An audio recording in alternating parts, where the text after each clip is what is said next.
sering khilafnya di sini nih. Seringnya itu karena ada beberapa pendapat ya. Seringnya itu janda dianggap tidak perlu wali nasab. Ya. Nah, itu ya. Seperti ini ada beberapa pandangan umum yang sering salah ya sebenarnya. Salah. Jadi pernikahan siri di masyarakat itu seringkali hanya pernikahan diam-diam.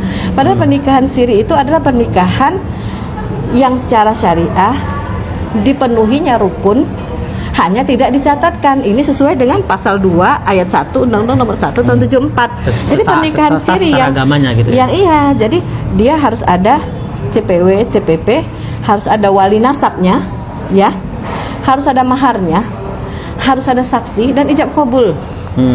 Jadi ini harus dipenuhi nih, nggak bisa itu misalnya kayak yang kita ada tangani beberapa waktu yang lalu ya, di mana ternyata kalau untuk beberapa kasus itu seringkali adalah masalah wali nasab ya.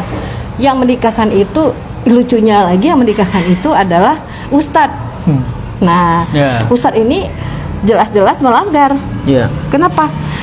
Kalau yang sah itu, yang menurut agama wali dan menurut ketentuan undang-undang, kalau wali tidak bisa menikahkan karena ada sesuatu hal, adanya uzur yang syar'i ya pastinya, maka yang menikahkan itu adalah penguasa.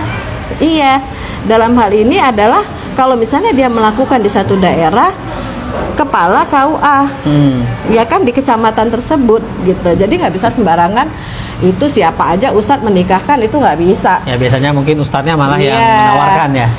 Oh nih nggak apa, bisa kok langsung ini. Misalkan terus harus adanya saksi. Kita juga pernah menangani bahwa adanya saksi itu hanya satu gitu, padahal saksi itu dua. Gitu. Dua laki ini dipenuhi dan dijamin oleh negara, ya mestinya menikah saja secara resmi gitu kan, tidak perlu nikah siri gitu. Iya. Jadi kenapa diancam dengan hukuman yang tinggi ya? Maksudnya di sini 4 tahun 6 bulan, dan kalau ada ternyata disembunyikan 6 tahun dan denda gitu. juga. Dan denda juga gitu kan. Jadi ya karena memang menjamin ya. Kita kalau balik kepada program ya, program dari pemerintah dalam hal ini BKKBN ya, bahwa adanya 8 unsur ketahanan dalam rumah tangga, ketahanan keluarga gitu ya. Ini kan pernikahan yang seperti ini pertama hak istri pertama ya, hak istri yang telah dinikahi itu bisa diabaikan, dan hak anak ya, kita cerita tentang anak ya, hak anak pasti akan tidak akan mungkin bisa sama ketika si ayah melakukan pernikahan berikutnya gitu dengan sebelumnya gitu ya, pasti ada berkurang, baik perhatian itu nggak bisa dipungkiri ya, manusiawi gitu ya. Dan kalau misalnya pernikahan ini pernikahan kedua, itu juga kasihan banget. Kenapa? Karena istri ya yang dinikahi secara siri itu kehilangan haknya. Kenapa? Ya kalau secara misalnya waris aja, pewarisan itu udah pasti nggak dapet. Ya, kalaupun dilaksanakan secara negara gitu ya. Atau belum ini saya waktu melangsungkan pernikahan nggak tahu nih kalau dia udah kawin misalnya, mungkin nggak pada prakteknya terjadi seperti itu? Oke, ini kita jawab ya. Ketika akan menikah itu ada ijab kabul.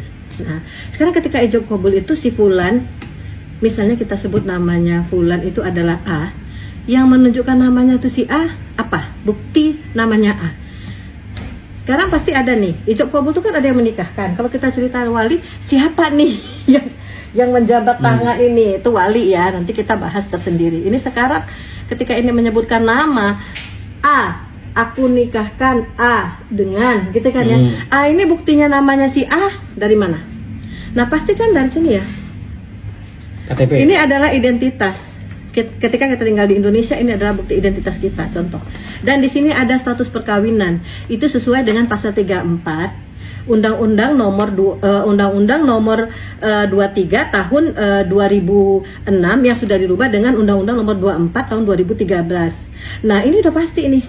Jadi yang saat ini itu perubahan atas undang-undang tersebut adalah salah satunya ya desentralisasi data kependudukan gitu ya. Jadi ketika kita mau menikah itu sudah ngeling dengan KUA Jadi sehingga nanti dalam waktu 60 hari sudah tercatat dan bahkan akan keluar bukti pernikahannya. Nah, ini sekarang nih ada yang nikah, lalu dia berkata bahwa dia tidak tahu adanya itu pernikahan. Terus dia tahu itu namanya A dari siapa?